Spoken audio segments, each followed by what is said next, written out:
Jadi itu nggak bisa itu melewati jalur yang lain.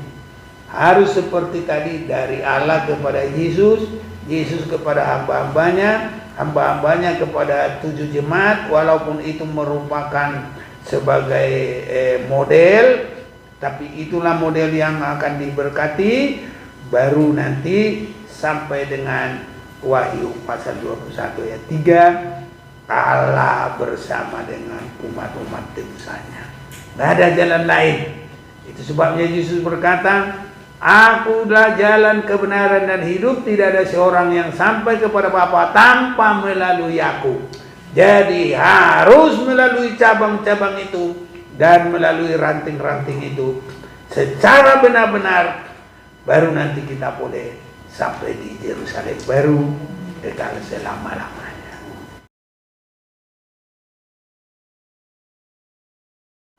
Kita sangat bersyukur, berterima kasih Tuhan beri kesempatan bagi kita untuk beribadah, khususnya di hari-hari terakhir, karena saat-saat sekarang adalah hari yang terakhir. Kalau kita melihat Alkitab, mulai dari surat kepada Ibrani, saat ini adalah akhir zaman.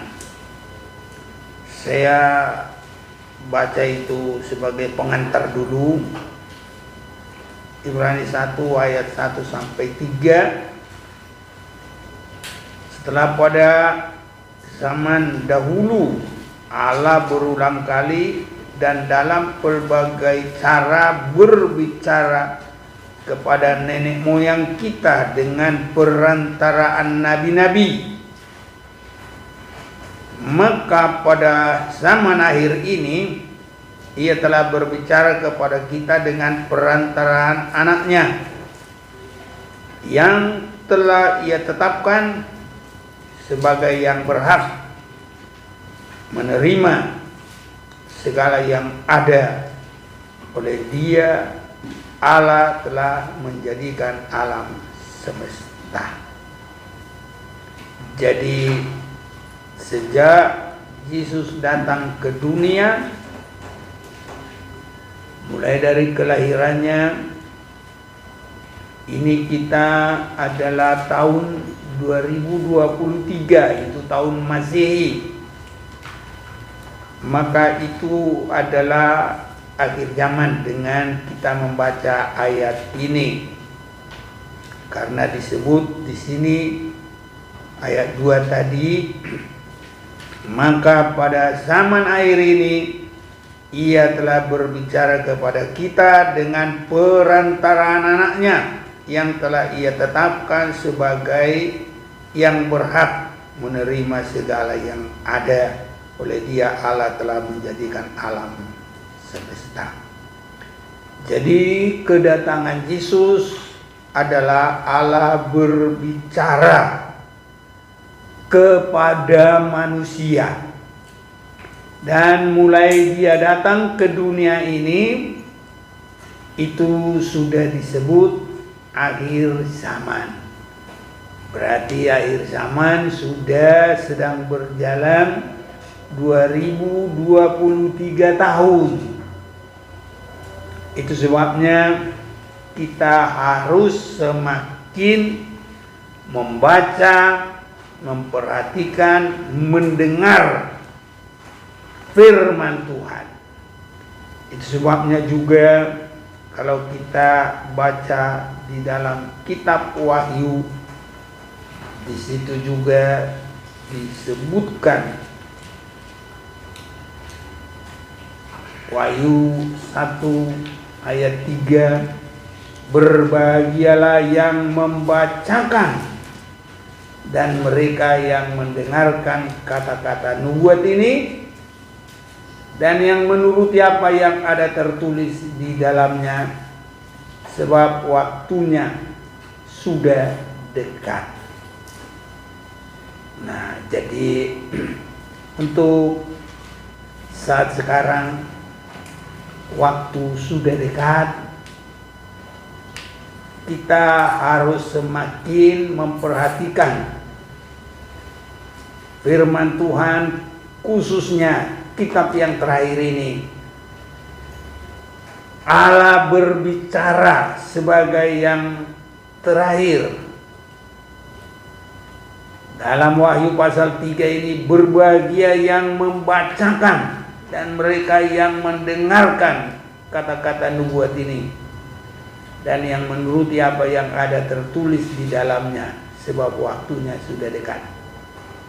Jadi kita harus membaca dengan selesai, memperhatikan dan melakukan.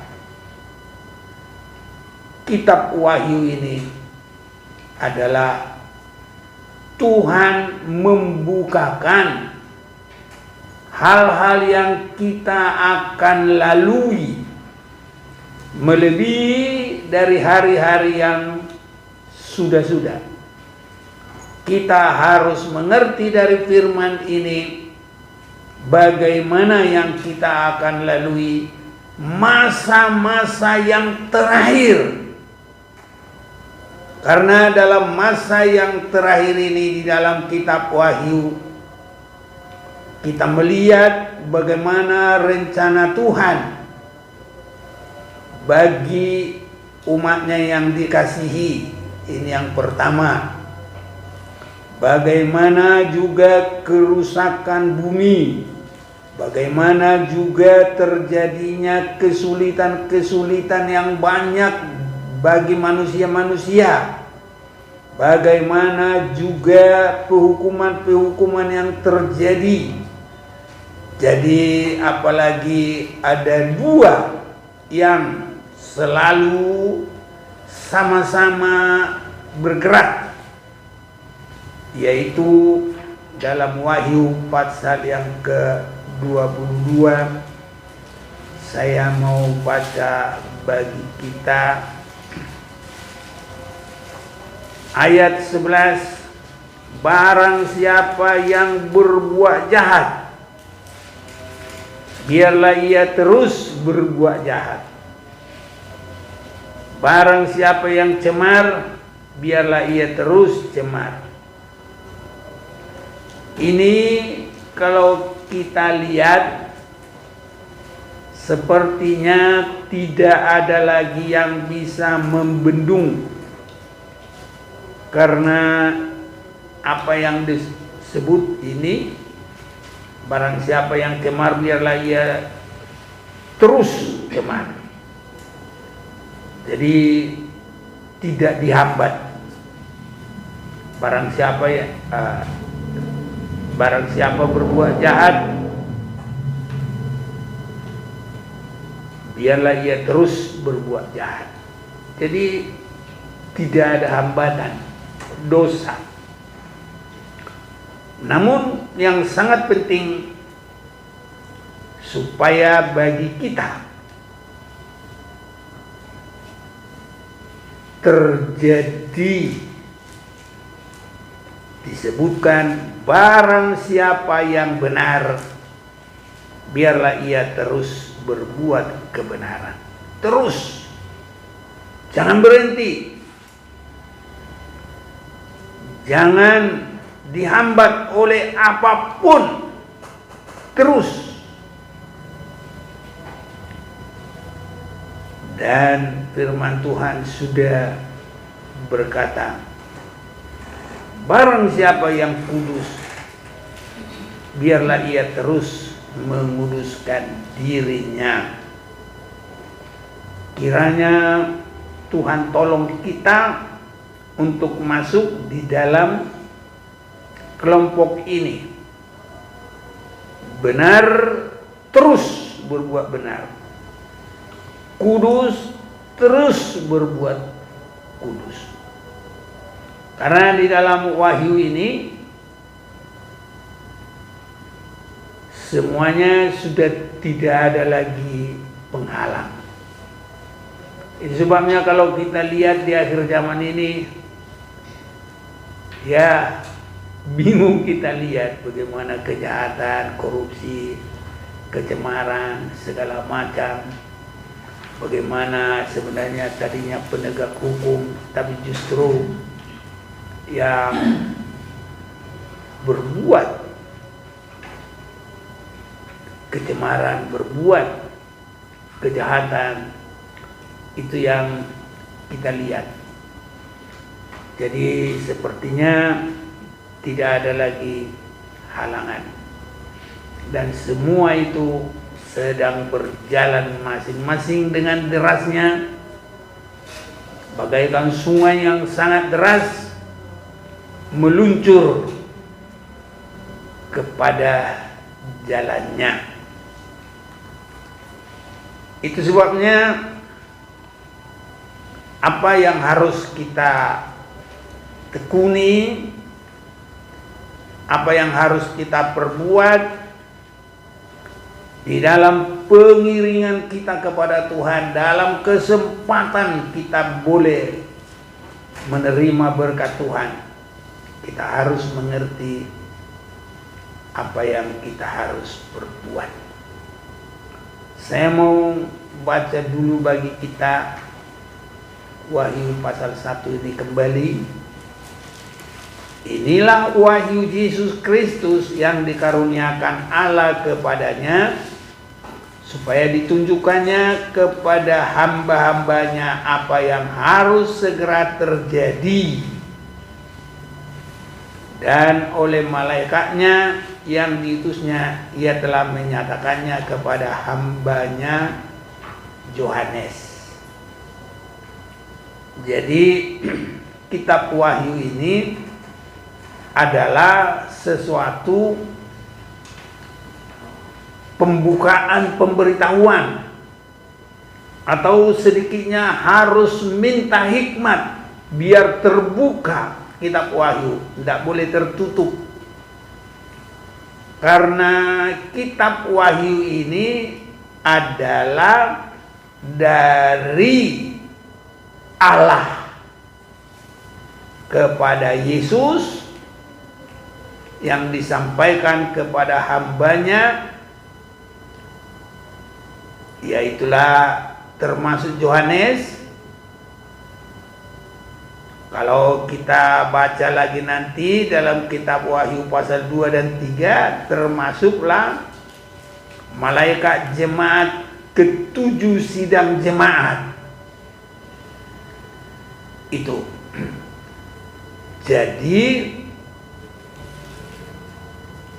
ditunjukkannya kepada hamba-hambanya apa yang harus segera terjadi. Jadi ini sangat penting sekali bagi kita, supaya kita gumuli ini, supaya kita berbuat ini, supaya kita sangat diberkati oleh Tuhan. Saat-saat sekarang ini banyak pegangan bukan dari sini, ya. Sebab kalau saya mau tunjukkan ini adalah awal persekutuan untuk memasuki nanti persekutuan yang luar biasa. Wahyu pasal 21 ayat yang ketiga, lalu aku mendengar suara yang nyaring dari tahta itu berkata, lihatlah, kemah Allah ada di tengah-tengah manusia, dan ia akan diam bersama-sama dengan mereka. Mereka akan menjadi umatnya, dan ia akan menjadi Allah mereka. Ini adalah persekutuan Allah pencipta langit, bumi, segala isinya, yang maha kudus. Itu sebabnya yang mendapatkan firman wahyu ini bukan sembarang manusia lagi. Bukan sembarang manusia lagi. Kalau kita akan perhatikan, ada penghentar ke kitab wahyu ini dari kitab Efesus. Ya, penghentar kepada kitab wahyu ini dari kitab Efesus. Karena firman ini harus diterangkan oleh firman, tidak pakai tafsir-tafsir dari manusia. Tapi kalau firman yang menerangkan firman itu sangat baik. Tadi kita dengar bahwa persekutuan yang sangat kudus. Jadi kalau kita lihat Efesus pasal yang keempat, termasuk adalah juga pekerjaan di akhir zaman. Mulai 9. Bukankah ia yang telah naik? Berarti bahwa ia yang telah turun ke bagian bumi yang paling bawah. Ia yang telah turun, ia juga yang telah naik jauh lebih tinggi daripada semua langit untuk memenuhkan segala sesuatu. Dan ialah yang memberikan baik rasul-rasul maupun nabi-nabi, baik pemberita-pemberita Injil maupun gembala-gembala dan pengajar-pengajar, untuk memperlengkapi orang-orang kudus. Jadi di sini tidak sembarang orang lagi. Tidak disebut lagi orang berdosa untuk dikuduskan, tapi orang-orang kudus untuk diperlengkapi bagi pekerjaan pelayanan, bagi pembangunan tubuh Kristus, sampai kita semua telah mencapai kesatuan iman. Jadi harus ke sini perjalanan rohani kita, kepada kesatuan iman yang takarannya ditentukan oleh Tuhan. Dalam Lukas pasal 18, Tuhan pada hari kedatangannya mencari iman yang siap untuk hari kedatangan Tuhan. Tidak hanya asal iman saja, tapi iman untuk hari kedatangan Tuhan. Iman untuk hari kedatangan Tuhan adalah kehidupan yang benar-benar sampai kepada kekudusan. Dalam Lukas pasal yang ke-18, ada baiknya kita akan baca dulu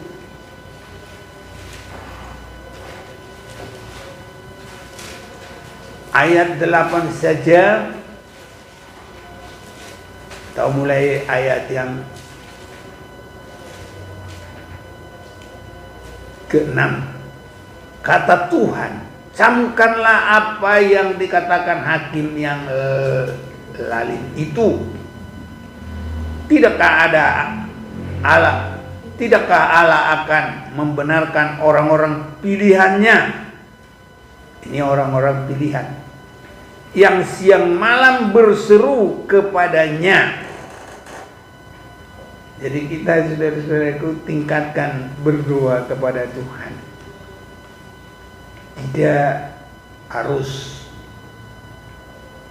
contohnya 5 kali satu hari, bukan.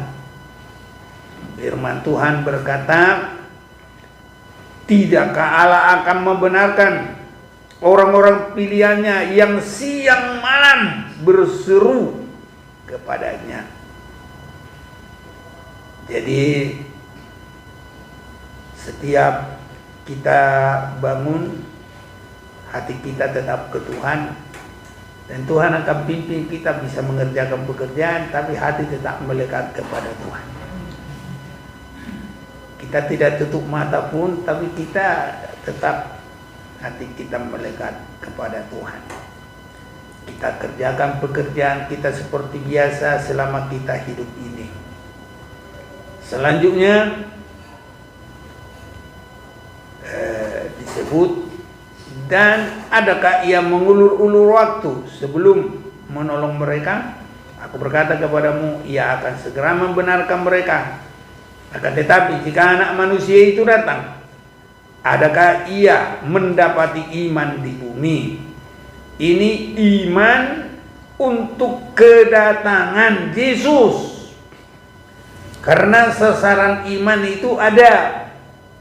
Iman mengusir setan, iman mengadakan mujizat, iman untuk mendapatkan pertolongan. Itu semua iman. Iman untuk disembuhkan, itu iman. Tapi ini iman untuk kedatangan Yesus.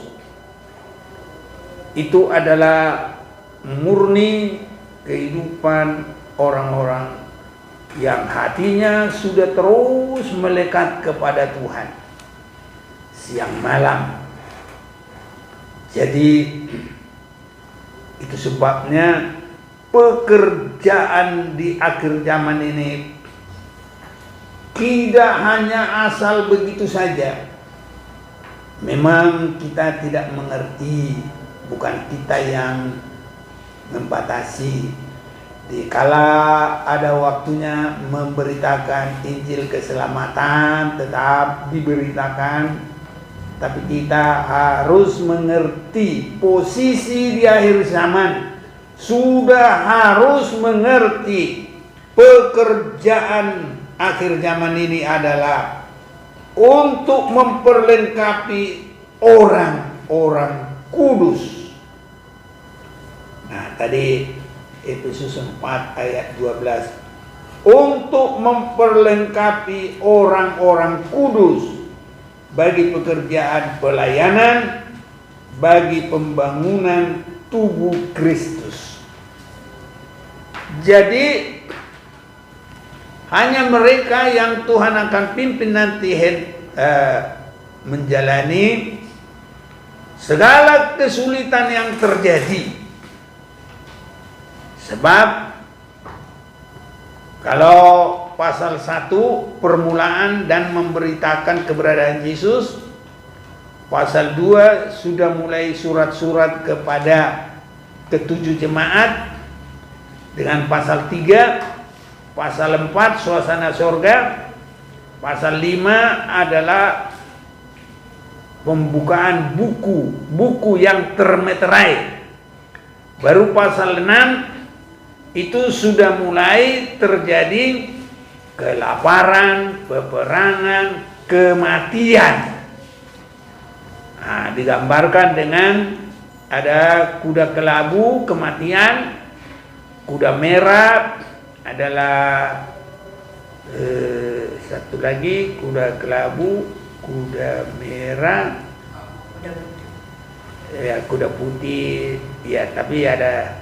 Oh, kita baca dulu. Wahyu pasal 6. Kalau kuda putih itu banyak jadi pertentangan. Ada bilang itu antikris. Tapi saya lihat dalam pasal 6 antikris belum keluar. Nanti pasal 13 antikris baru keluar. Wahyu pasal 6, maka aku melihat anak domba itu membuka yang pertama. Ini dari ke-6 meterai pertama dibuka. Aku mendengar yang pertama dari keempat makhluk itu berkata dengan suara bagaikan bunyi guru, "Mari." Dan aku melihat sesungguhnya ada seekor kuda putih. Nah, jadi Saya berkeyakinan ini bukan antikris.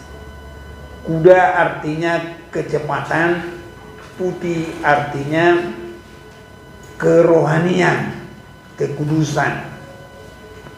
Makanya adalah rentetan kebangunan rohani anak-anak Tuhan, memperbaiki orang-orang kudus. Dan orang yang menungganginya memegang sebuah panah dan kepadanya dikaruniakan sebuah mahkota, lalu ia maju sebagai pemenang untuk merebut kemenangan. Antikris tidak akan maju sebagai pemenang, dan apalagi dia merebut kemenangan, tidak bisa. Sebenarnya kalau antikris itu hanya dia sudah kalah. Waktu Yesus bangkit itu dia sudah kalah. Jadi dia itu hanya menggoda dan menarik orang-orang yang lemah. Karena antikristus itu adalah ular yang kepalanya sudah hancur. Nah itu. Jadi kekuatannya tinggal ekor saja. Dalam kitab Wahyu terus itu hanya ekor saja.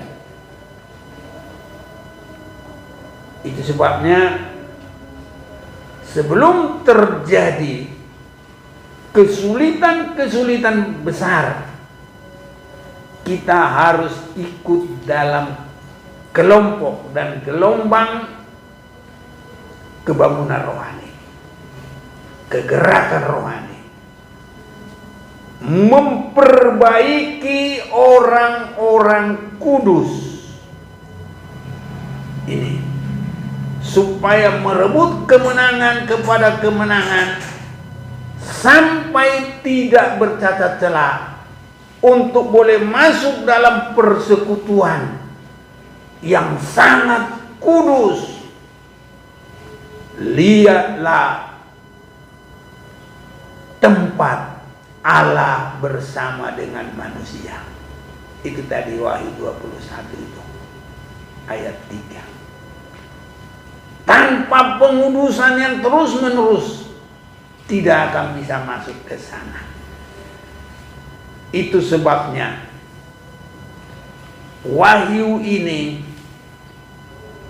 adalah sebenarnya berita pengudusan.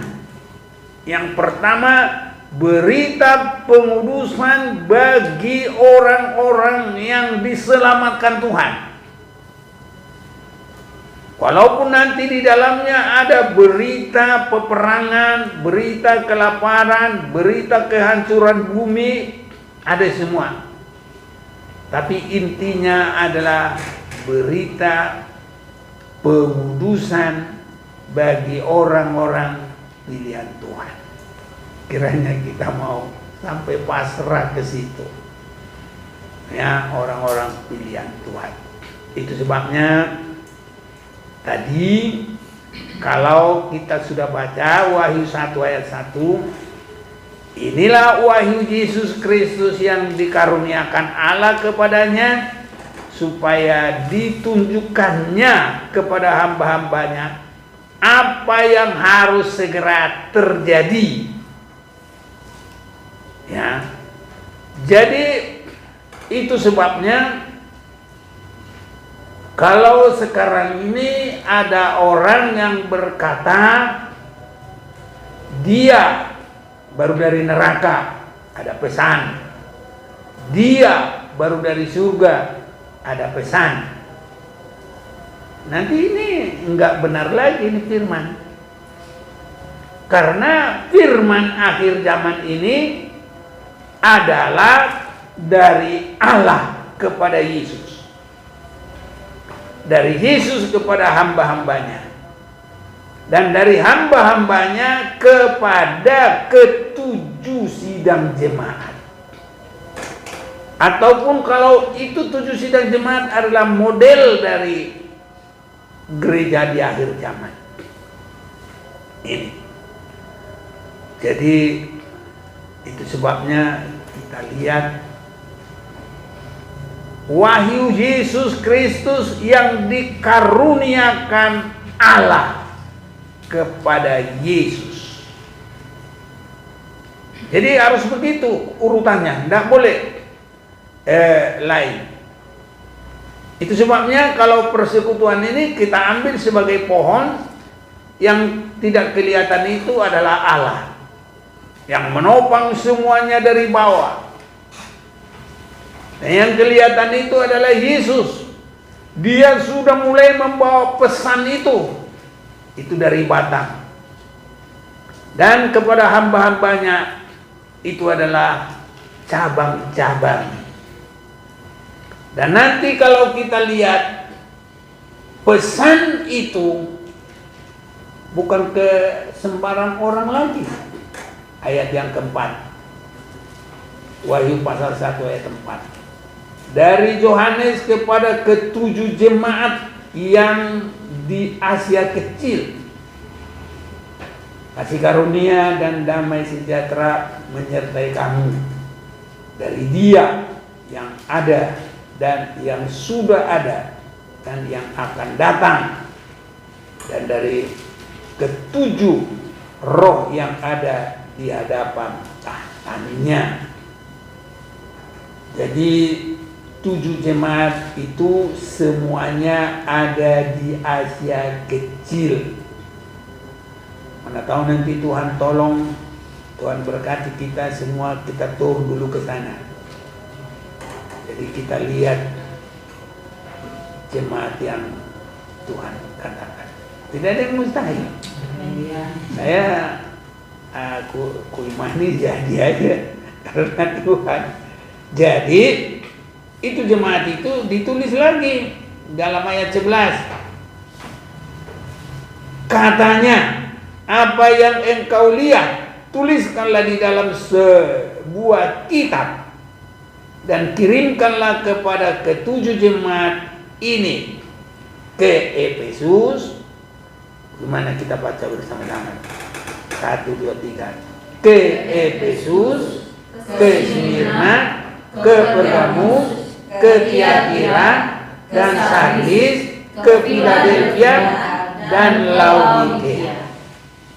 Jadi tuliskan cuma ke situ. Mereka ini adalah yang sudah terpilih dari penyaringan awal. Apakah penyaringan awal? Itulah lewat penginjilan orang lahir baru, bertobat. Yang lama sudah berlalu, yang baru sudah datang. Pengalaman itu benar, dan dari situ dia terus mengasihi Tuhan. Baru ditingkatkan lagi kepada pengajaran. Pengajaran itu untuk menyatu langsung. Kristus kepala dan gereja adalah tubuhnya. Tapi susunannya di dalam kitab Wahyu, boleh kita semakin memandang Allah itu adalah sebagai penopang, membuat berdiri. Dia bagaikan akar. Dari dialah wahyu ini. Nah, jadi kalau ini disebut inilah wahyu Yesus Kristus, tapi itu bukan dari dia, yang dikaruniakan Allah kepadanya, supaya ditunjukkannya kepada hamba-hambanya. Jadi begitu cara di dalam kitab Wahyu itu. Yesus harus benar-benar klop dengan Allah Bapa. Jadi batang dengan akar. Hamba-hambanya harus klop namanya ranting, cabang, ya cabang ke pohon-pohon, ke pohon, cabang ke pohon. Dan memang cabang-cabangnya itu hanya 7. Jadi yang dari akar itu ke batang, yang batang itu ke cabang-cabang. Tidak boleh akulah dari sini, akulah dari sini. Makanya sekarang kalau ada dia dapat wahyu, itu bukan dari Allah. Nggak tahu itu dari mana dia dapat. Mungkin dari hatinya sendiri. Tuhan berbicara kepadaku tahun ini begini. Tuhan berbicara kepadaku, aku baru dari surga, aku baru neraka. Nggak ada yang begitu. Harus dari Bapa ke Yesus, dari Yesus ke hamba-hambanya. Dan cara pengudusannya, kalau kita mau seperti Rasul Paulus, rindu sampai kepada sama dengan kematiannya, baru nanti terbuka semua. Ini. Jadi sudah melalui seleksi awal dalam keselamatan. Sudah menjadi orang kudus. Tapi ini yang harus dilengkapi. Itu sebabnya 7 jemaat itu bukan sembarangan saja. Dan kalaupun bukan hanya 7 ini saja dalam arti letter-letternya, hurufiahnya, tapi adalah yang sama seperti itu. 7 jemaat itu. Kalau itu merupakan satu ya contoh lah ya, tapi seperti itulah yang bisa mendapatkan penyucian. Sebab kalau masih dari awal sekali bukan itu. Dalam kitab Wahyu bukan itu, bukan begitu. Ya. Jadi penginjilan sudah ditingkatkan kepada pengajaran, dan pengajaran itu caranya itu harus seperti dari akar ke batang, batang ke cabang, cabang ke ranting. Itu makanya kita sudah baca dari Allah kepada Yesus, dari Yesus kepada hambanya. Dan kalau ada kita lihat malaikat juga berperan, ya, disuruh mengerjakan sesuatu, disuruh meniup sangkakala. Nah, itu perannya malaikat. Tapi kalau perannya hamba-hambanya menyampaikan, mengalirkan ke ranting-ranting itu. Nah, jadi harus benar-benar. Itu sebabnya persekutuan harus baik. Persekutuan kepada Tuhan, ke persekutuan secara tergembala, penggembalaan. Nggak main-main penggembalaan, nggak boleh. Kalau dia langsung, aku dari cabang, aku nanti langsung dari pohon, nggak ada. Harus benar, akar, pohon, cabang, ranting. Aku jadi cabang. Ya kalau dia dari cabang ya, nggak tahu tunggu waktunya. Kalau memang begitu nanti dia sudah punya ranting-ranting lagi, dia menjadi cabang. Nah, bisa juga kalau sudah begitu. Tapi sebelum begitu harus benar-benar baik sebagai ranting yang nempel ke cabang. Sebab kalau tidak, nanti dia jadi cabang juga nggak bagus nanti dengan ranting. Karena di sini dia sendiri belum lulus. Jadi harus baik dulu, baru nanti baik lagi, nanti dia punya ranting-ranting gitu. Jadi cabang harus baik ke batang, harus klop. Nah, nggak boleh bocor, harus klop. Begitu juga dari cabang ke ranting. Nanti kalau ranting ini jadi cabang, ya boleh juga. Kalau dia sudah memang waktunya sudah mempunyai ranting-ranting lagi, dia bisa jadi cabang. Kalau dia sudah baik ke cabang, dia nanti akan menjadi punya ranting-ranting lagi, dan dia juga nanti statusnya bagaikan ya cabang ke pohon, bisa. Tidak ada yang mustahil. Biar Tuhan tolong kita semuanya. Jadi persekutuan itu adalah seperti itu. Jadi di dalam kitab Wahyu ini tidak ada lagi penginjilan, tambah di sini, tidak ada. Saya kalau perhatikan pasal 1, pasal 2 surat kepada ketujuh jemaat itu, sama pasal 3, pasal 4 itu suasana sorga, pasal 5 itu pembukaan meterai, pasal 6 itu tadi pembukaan buku, ya, meterai buku. Karena meterai kuda merah, kuda kelabu, kuda hitam itu beda. Jadi kalau pasal 5 ini itu buku yang termeterai tapi dibuka. Nah, biar saya baca ini Wahyu pasal 5 dari apa saja, dari atas perikop. Kitab yang dimeterai dan anak domba. Jadi Yohanes menangis karena tidak ada yang buka. Itu ayat 4, maka menangislah aku dengan amat sedihnya. Jadi kita harus berdoa begitu untuk mendapat rahasia firman. Nah, asal-asal begitu, karena tidak ada seorang pun yang dianggap layak untuk membuka gulungan kitab itu ataupun melihat sebelah dalamnya. Lalu berkatalah seorang dari tua-tua itu kepadaku, jangan engkau menangis. Sesungguhnya singa dari Yehuda, suku Yehuda, yaitu tunas Daud, telah menang, sehingga ia dapat membuka gulungan kitab itu dan membuka ketujuh meterainya.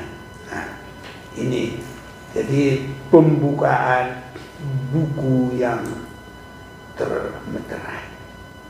Baru pasal 6, nah itu ada 6 meterai. Pasal yang 7, orang-orang yang dimeteraikan dari bangsa Israel. Jadi itu cuma dari bangsa Israel. Tapi nanti ada lagi dari bangsa yang lain, ya, yang bukan bangsa Israel, tapi toh bukan dari awal juga. Mereka adalah orang-orang pilihan. Itu dalam pasal yang ke-14. Dan aku melihat sesungguhnya anak domba berdiri di bukit Sion dan bersama-sama dengan dia 144.000 orang, dan di dahi mereka tertulis namanya dan nama bapaknya. Dan aku mendengar suatu suara dari langit bagaikan desau air bah dan bagai desau guru yang dahsyat, dan ya suara yang kudengar itu seperti bunyi pemain-pemain kecapi yang mengetik kecapinya. Mereka menyanyikan satu nyanyian baru di hadapan tata dan di depan keempat makhluk dan tua-tua itu, dan tidak seorang pun yang dapat mempelajari nyanyian itu selain daripada 144.000 orang yang telah ditebus dari bumi. Jadi ini bukan hanya bangsa Israel. Dan kalau ada 4 makhluk itu hasil dari pemberitaan Injil. Bagaikan makhluk pertama itu adalah bagai singa. Nah, itu Injil Matius. Jadi makhluk yang kedua adalah bagai manusia. Markus dulu ya.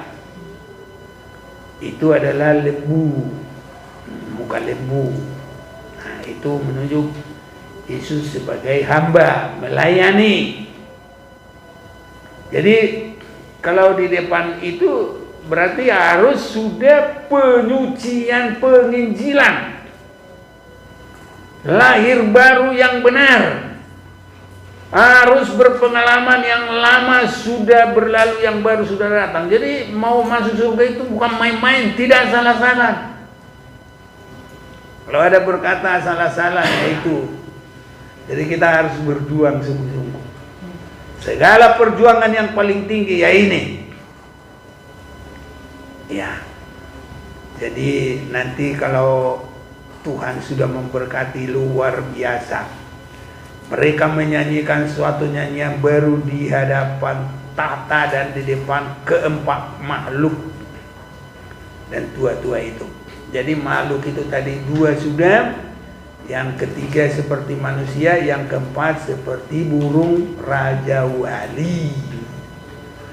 Itu kita yang sudah benar-benar menerima Yesus di dalam segala aktivitasnya menyelamatkan. Dari Injil Matius, Markus, Yohanes dan Matius, Markus, Lukas, Yohanes. Nah itu. Dan kalau kita sudah disucikan lagi lewat penyucian akhir, teguran akhir kepada 7 jemaat, kita tidak lari, kita tetap setia. Baru inilah terjadi nanti, ya. Mereka menyanyi nyanyian baru di hadapan tahta, depan keempat makhluk dan tua-tua itu. Dan tidak seorang pun yang dapat mempelajari nyanyian itu selain daripada 144.000 orang yang telah ditebus dari bumi. Ya, kalau Tuhan berkenan, kita boleh ada di dalamnya. Jadi Israel sendiri ada, ini bukan. Nah, ini penebusan darah. Kalau bangsa Israel karena pilihan dari sejak, boleh bilang orang-orang dulu lah. Dan kalau Israel itu boleh bilang dari sejak Abraham lah, atau kalau lebih kecil lagi mulai dari Yakub. Jadi Yakub lah namanya diganti menjadi Israel, baru anak-anaknya lagi. Nah itulah 144 tadi ribu. Kalau ini yang dari sebelah empat makhluk itu, nah itu lewat Injil. Dan disebut juga empat makhluk itu dan penebusan anak domba itu. Jadi itu sebabnya begini, sampai nanti di situ persekutuan tadi tetap harus ada. Mereka adalah orang-orang yang mengikuti anak domba itu kemana saja ia pergi. Nah ini, mereka ditebus dari antara manusia. Jadi ditebus kalau bangsa Israel karena pilihan, kita karena penebusan. Jadi kalau kita berserah, ya kita ada di dalamnya. Korban-korban sulung bagi alat dan bagi anak domba itu. Kenapa korban sulung? Karena nanti ada lagi yang dipenggal kepalanya masuk surga lagi, yang setia sungguh-sungguh masih ada lagi. Jadi ini adalah yang benar-benar penebusan yang luar biasa. Dan di dalam mulut mereka tidak terdapat dusta, mereka tidak bercela. Jadi jangan ada dusta. Kiranya Tuhan tolong kita, semua harus baik. Nggak ada satu mata air mengeluarkan dua rasa. Jadi semua harus yang baik, semua harus berkat. Nggak ada marahin orang, nggak ada ngutukin orang, nggak ada ngatain orang. Ya, jadi mulut itu tidak ada yang melenceng, semua hanya berkat saja. Mau kita dikutuki, berkati dia. Mau kita dimarahi, berkati dia. Mau kita disumpahin, berkati dia. Harus begitu. Karena apa? Kita rindu untuk bisa bersama anak domba Allah, mempelai surga Yesus Kristus. Dan kita rindu menjadi orang-orang yang ditebus dari segala yang ada di bumi ini. Dan di mulut mereka tidak terdapat dusta. Mereka tidak bercela. Jadi tidak bercela. Ini sudah semua ada di sini. Kalau kita dimarahin, kita marah, itu sudah bercela. Kalau kita ya tidak mengucap syukur, termasuk juga bercela.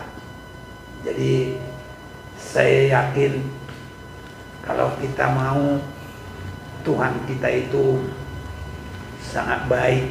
Saya memperhatikan ya Tuhan akan menolong kita. Filipi pasal 1 ayat yang ke-6.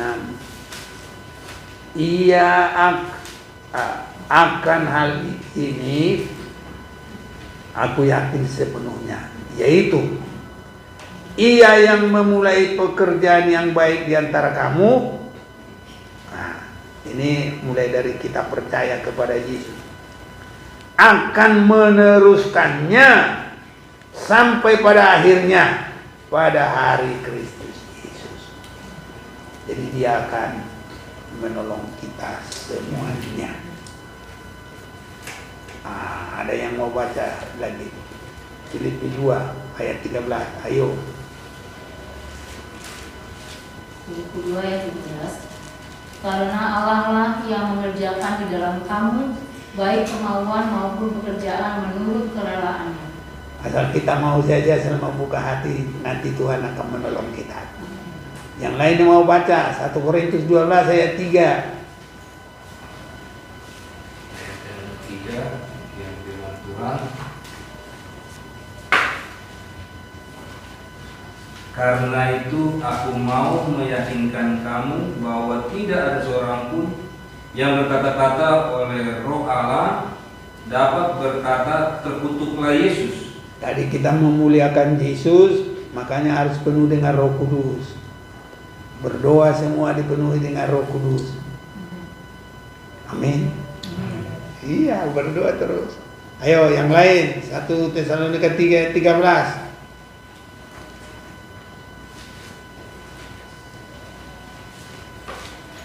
1 Tesalonika 3 ayat 13. Kiranya Dia menguatkan hatimu supaya tak bercacat dan kudus di hadapan Allah dan Bapa kita pada waktu kedatangan Yesus Tuhan kita dengan semua orang kudusnya. Amin. Amin. Nah, satu lagi, siapa? Ayo, 1 Korintus 1 ayat 7 sampai 9. 7 sampai 9. Yang lain gantian. Biar dapat. Sambil merenung baca, direnungi, pegang-pegang tadi, renungkan dalam hati. Terus, ayo siapa? Ganti. Yang belum. 1 Korintus 1 ayat 7 sampai 9.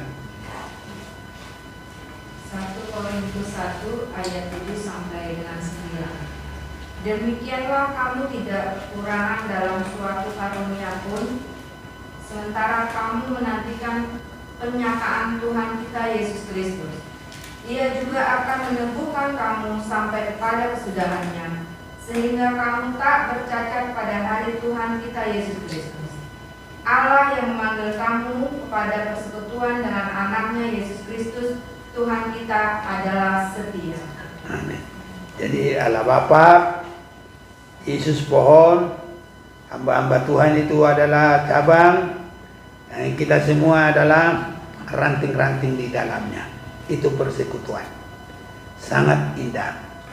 Sehingga nanti persekutuan itu melalui segala perjalanan sampai nanti Wahyu 21 ayat 3. Biar kita baca bersama dan kita akan berdoa. Wahyu 21 ayat 3. Sudah dapat? Sudah dapat ya? 1, 2, 3. Lalu aku mendengar suara yang nyaring dari tangga itu berkata, lihatlah kemah Allah ada di tengah-tengah manusia, dan Dia akan diam bersama-sama dengan mereka. Mereka akan menjadi umat-Nya, dan Dia akan menjadi Allah mereka. Jadi itu nggak bisa itu melewati jalur yang lain. Harus seperti tadi, dari Allah kepada Yesus, Yesus kepada hamba-hambanya, hamba-hambanya kepada 7 jemaat, walaupun itu merupakan sebagai model, tapi itulah model yang akan diberkati.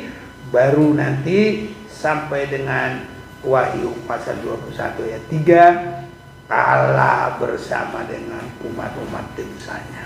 Tidak ada jalan lain. Itu sebabnya Yesus berkata, Akulah jalan kebenaran dan hidup, tidak ada seorang yang sampai kepada Bapa tanpa melalui Aku. Jadi harus melalui cabang-cabang itu dan melalui ranting-ranting itu secara benar-benar, baru nanti kita boleh sampai di Yerusalem baru, kekal selama-lamanya. Makanya menyatu semua. Dalam penggembalaan, dalam berjemaat, dalam suami istri, dalam berkeluarga, kita harus jadi berkat bagi orang. Biarpun kita dihina, diolok, jangan mengutuki, jangan marah, tapi selalu terus memberkati. Tidak boleh ada dusta, bahkan tidak boleh ada cacat dan celah, termasuk di dalam khususnya mulut. Tuhan memberkati kita. Sudah banyak baca ayat, Tuhan pasti tolong kita.